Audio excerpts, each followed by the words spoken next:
project update lang tayo, no? Nandito ako ngayon sa Lumiat Divisoria sa GMB project. Yan, dito oh. Nag-ano sila sa poste. Nagtanggal na ng mga bakal. Dito tayo doon sa kabila.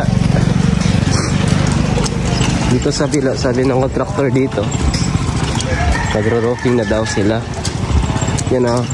Base sa ano pala, hindi na hollow block yung ginagamit namin as walling material is ano na siya. Ayun oh, light panel na oh. Ito na kasi yung isa sa modern construction technology sa ginagamit sa construction, unlike dun sa hollow block, pang traditional pa yun siya na method. So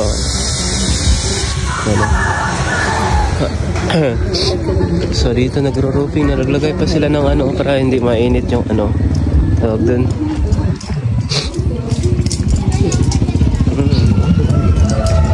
Laki pala ng bahay na to oh. Ngayon ako nakapunta ulit dito. Nagpupunting na sila dito oh. Yeah. So kung naghanap pala kayo ng ano no, ng bahay, package house and lot na, isa pa ako na makatulong sa inyo, especially dito sa Zamboanga City. Pero kung may lupa na kayo, kung house construction lang gusto nyo, pwede din naman.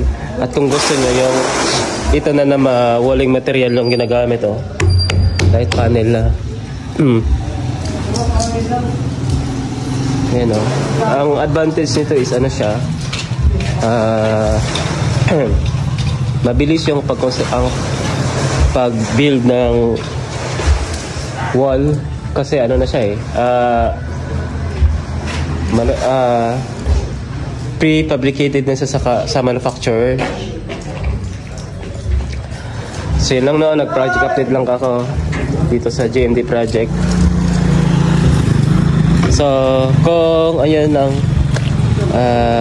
kung interested kayo magpa-construct ng bahay, especially dito sa Zamboanga City no, isa pa ako na makatulong sa inyo.